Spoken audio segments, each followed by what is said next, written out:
This is the first car that I only need to review half of, because it's half a car. It's half itself. You'll see. Anyway, I am here at Islington Citroen in Trowbridge, where they have kindly allowed me to review the cheapest car that money can buy, the Citroen Ami.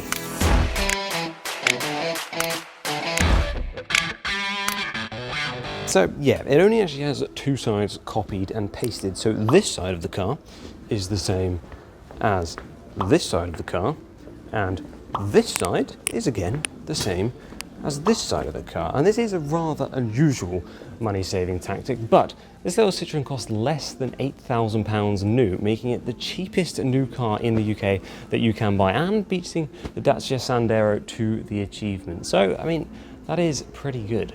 However, technically, it's not a car. So it does have a motor of sorts. So it has a 6 kilowatt electric motor that makes 8 brake horsepower, which will drive the car to a 0 to 60 time in as long as it takes you to drive it on a lorry and stick your thumb up, because it itself is limited to 28 miles per hour. Now, the reason for this is that technically it is a quadricycle, not to be confused with a quad bike. And this means that it can actually be driven with just a moped or AM license. It has to be a full license though, to bear that in mind. And this does mean that technically you can drive this in the UK here at 16, which is terrifying, but pretty exciting. Anyway, that 6 kilowatt motor is linked up to a 5.5 kilowatt hour lithium ion battery, which gives the car a range of 47 miles, which to be honest seems like it'd be plenty, considering that you would have to drive for about an hour and a half at 28 miles an hour to use all of that up, and probably in circles too, to avoid anything above a 30 mile an hour zone. But it still really isn't loads. Citroen claim that the battery will charge from 0 to 80% in just 3 hours, and it will do this on a 230 volt household outlet. And it even comes with one itself, tucks in here, pretty neatly to be fair.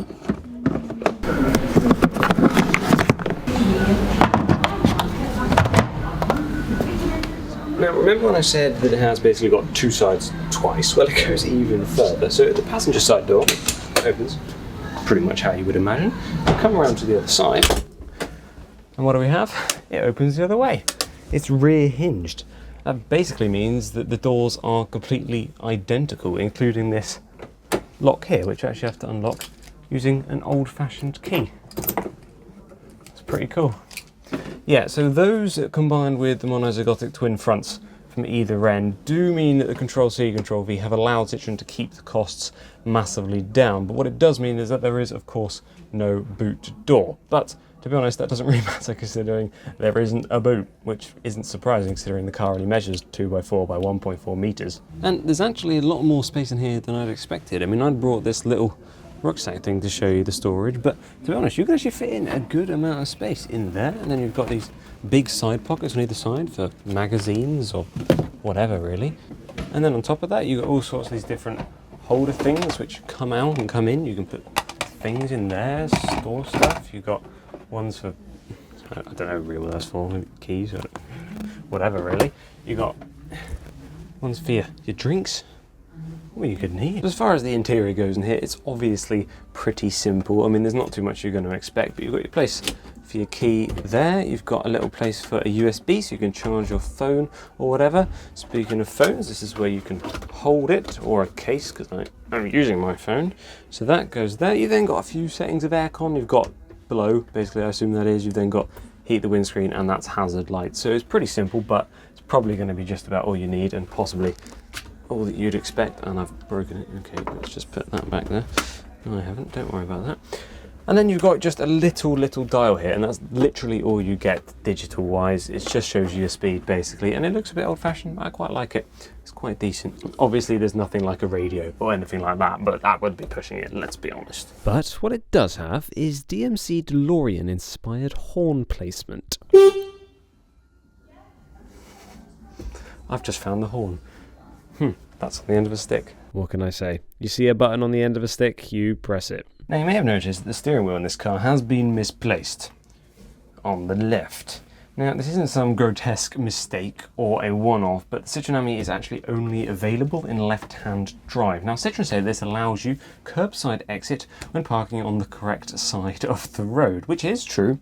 However, not so much for your passenger, and it's also kind of irrelevant when bay parking or doing anything like that, and it can be a bit annoying when trying to pull out of junctions because you are on the wrong side. But to be fair, being on the left in this car is basically being on the right, save a few centimetres, because it's just so skinny and small that it doesn't make too much difference. So I'll give Citroen a bit of a pass on that one, I think. And although your handbrake is down here on the right, your gear selectors are still down here on the left, which is pretty good. And speaking of which, they're actually very simple, which is useful for me as I've not ever driven an electric car before. But you've just got drive, neutral and reverse. So that's really pretty good for this. And my only other driving criticism from right now would be that there's no center mirror, which makes driving a little bit harder because you have to look left, look right, or sort of crane your neck all the way around and look backwards, which isn't ideal, especially when you've got rather small, old style wing mirrors. But how bad can it be? I mean, it can't be that bad. It's only at like 30 miles an hour.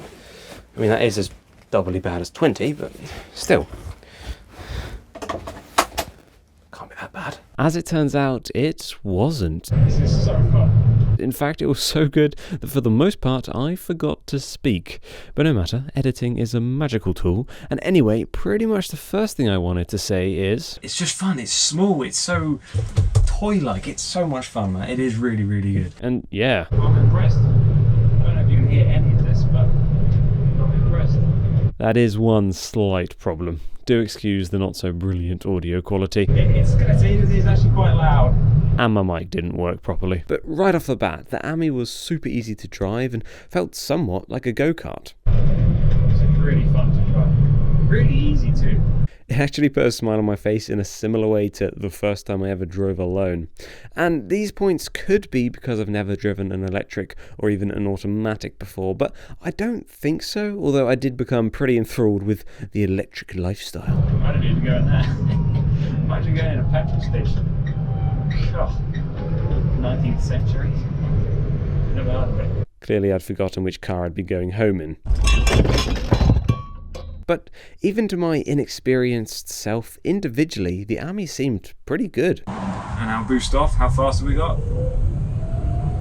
It's not throw your head back fast, but it's enough, and it's plenty. And what is interesting is that I can feel the motor limiting itself. It starts to go a bit faster and it slows back down, and it starts to go a bit faster and it slows back down. Which is a bit of a shame, especially with it being such a light, small car. You know it could have a bit of a higher top speed and a slightly faster acceleration that perhaps would throw your head back. But speaking of this electric power, combined with the rather good steering on the Ami, the quadricycle still feels extremely nimble, and the gap between thinking, I want to go there, and actually being there isn't huge. Yeah, the brakes are good. Oh yeah, that too. So those are the main points on general experience, but now onto safety. Pretty good, really. Now onto safety. Obviously you're looking at this thinking this is very small, and that is true. I'm probably no more than a metre away from the outside world at any moment, and it's not like there's a particularly big amount of strength between me and the concrete, but it's pretty decent. And I mean, I don't think you're going to be any more unsafe particularly than in a big car, because you're not going to be going at any fast speeds like 60, 70. Just don't think about it, you can't do it. So safety perhaps won't be too big a concern. Let's be honest, it's not going to protect you as much as your normal car, but it certainly will more than a motorbike.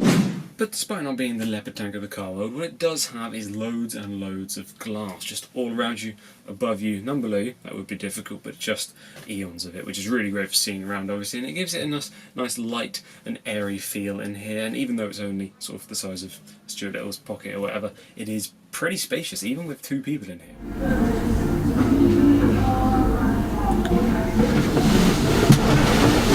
It does have these little 2CV-esque windows, which I now can't open all of a sudden. There we go. Which possibly aren't the best for, you know, breathing and stuff, but you get some air in, and it's not really the end of the world. Plus, they're kind of cute, you know? If you like old sort of style things, then I think you might be quite a fan of those. But what you really should be a fan of is the turning circle, which is a rather impressive 7.2 metres between curbs, and it's also quite entertaining, which I'm just about to find out. I'm now going to try turning around quickly, because this thing's meant to have an incredible turning circle, and I'm just about to find that out. So let's see. Right, I'm in drive, handbrake is off, indicate that way, and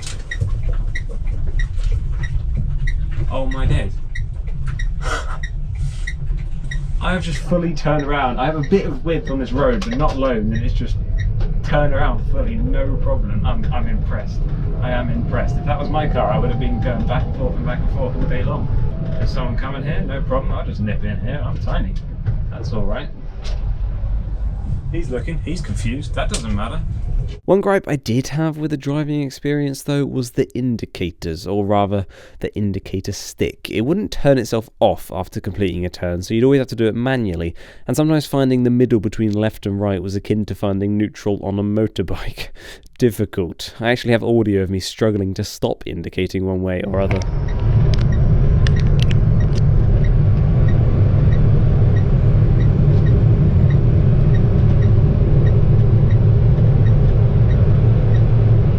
Indicator problems or not though, you're bound to get a few looks when driving around in this, which is pretty fun.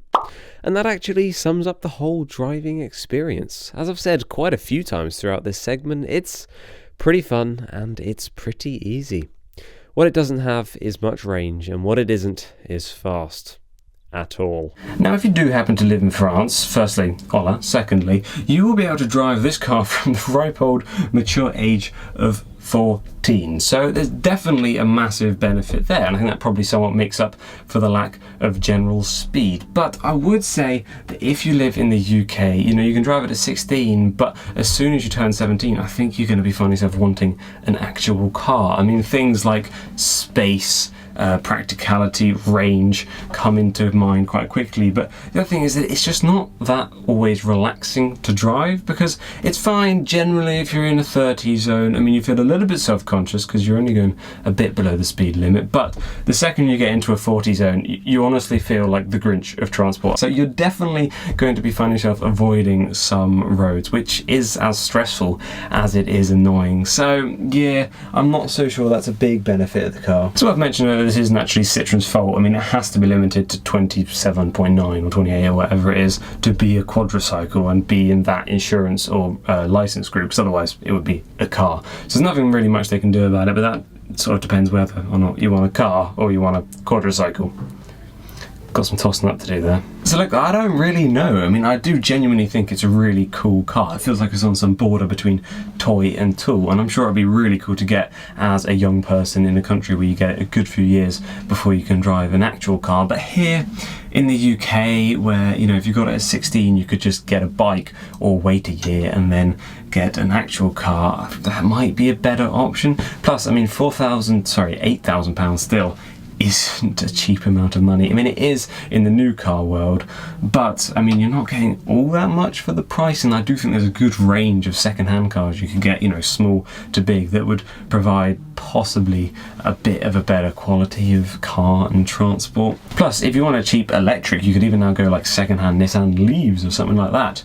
But that being said, there is definitely a market out there. I mean, if you lived in like central London, you just did trips to the shops and around the city, it would be great because it's so small, you can nip in and out, you can park around, it's obviously electric, so there's no emissions and it doesn't take too long to charge and all this stuff. So there's definitely an audience for it, and that has been proven with cars like the Renault Twizy and the whole Tazari range, but it's not for everyone. It's definitely quite niche. But that being said, it's a fun car and it could well serve you as a faithful steed for certain tasks and commutes, and as well as that, it's a fun, entertaining car. It has a bit of history, what being named after the original Ami, and it must be said, I very much enjoyed reviewing it. So it could well be a good car indeed, but possibly a bit more so if someone else owns it. So feel free to let me know your thoughts on the Ami down below in the comments, and if you're thinking of buying one, then get yourself down here to Islington Citroen, and if you're thinking of getting something else, then get yourself down here anyway, because they've got loads of different Citroens, they've got loads of different other car brands too. Other car brands, other car manufacturers. So definitely get yourself down here, lovely people, very friendly. So yeah, I recommend that, and thank you very much for watching. I hope you have enjoyed. Feel free to like and subscribe if you want to, and I shall of course see you again soon. Bye bye.